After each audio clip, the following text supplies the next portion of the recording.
thank you for coming today. I am Ji Xiang from the Medical Laboratory of Shenzhen Ruohu Hospital Group. Today, I am looking forward to talking about a case of complex chromosomal rearrangement and covering a topic about how molecular cytogenetic technologies help us in CCRS diagnosis. At the end, I also hope to share some thoughts about it. Okay, let's begin. First, please allow me to introduce the background information of this case. A 29-year-old woman was referred to our hospital as a subchorionic placental hemorrhage was found at 14 weeks of gestation by the ultrasonography. The routine Down syndrome screening results indicate a low risk, but the result of NIPT tests suggests a 13 million base pair duplication in the long arm of chromosome 3. So, is that complex chromosomal rearrangement? We didn't know then, and whether there is a connection between the hemorrhage and the rearrangement, we also had no idea. So what is CCRS? CCRS are constitutional structure chromosomal rearrangement having at least 3 breaking points and involving 2 or more chromosomes. Even CCRS are rare cytogenic events. They could lead to severe defects.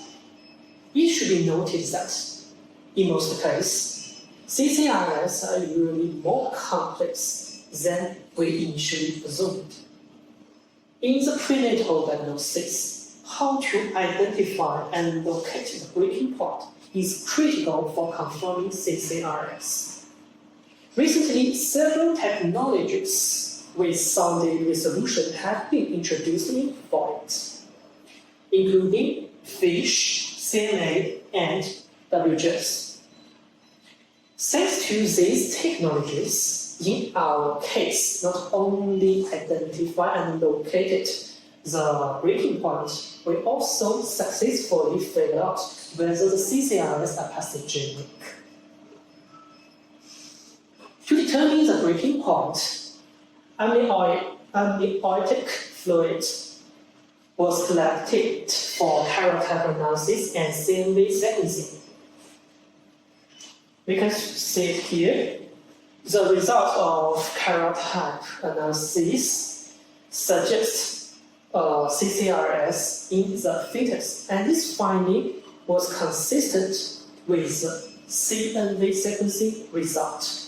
An 8.7 million base pairs deletion and 3 duplication about 30.73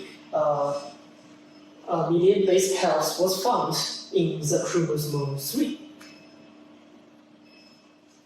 To determine the origin of this derived chromosome, the blood from the parents was collected for the constitutional karyotype analysis. We can see the results here.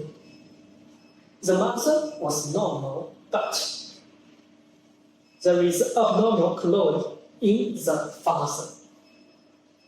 To monitoring the status of this fetus, 4 weeks after that, the mother came back for another examination. This time, we can see it from here.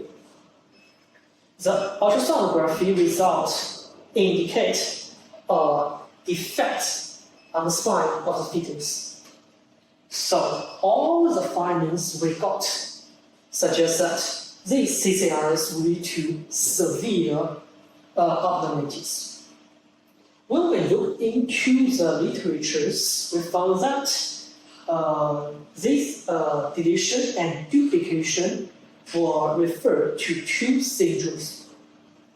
The 3P deletion syndrome and 3Q29 duplication syndrome.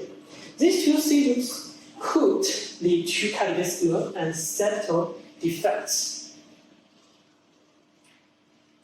As these CCRS in our case carry too many breaking points, the severe phenotypic abnormalities of this fetus must be considered even the parents were apparently healthy.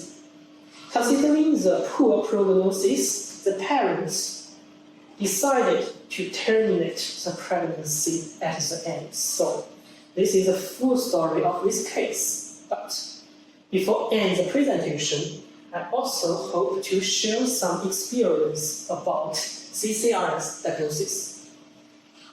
Firstly, CCRS chromosomal abnormalities may be more complex than we initially thought. NIPT is an effective tool for prenatal diagnosis to find possible chromosomal abnormality. But at this stage, NIPT is not yet available for the diagnosis of CCRS because NIPT can't trace the breaking point. Fortunately, we have cell-based sequencing. Cell-based sequencing is a tool with enhanced resolution and increased sensitivity. It had gradually been used for CCRS diagnosis and can be considered as the first tier diagnostic testing. Moreover, a combination of these useful approaches, including karyotype analysis, cell-based sequencing, and NIPT, is a good choice for CCRS diagnosis. Finally, to avoid unnecessary abortion, early and accurate prenatal diagnosis is critical to prevention of severe birth defects. At the end, I really appreciate your attention today. Thank you.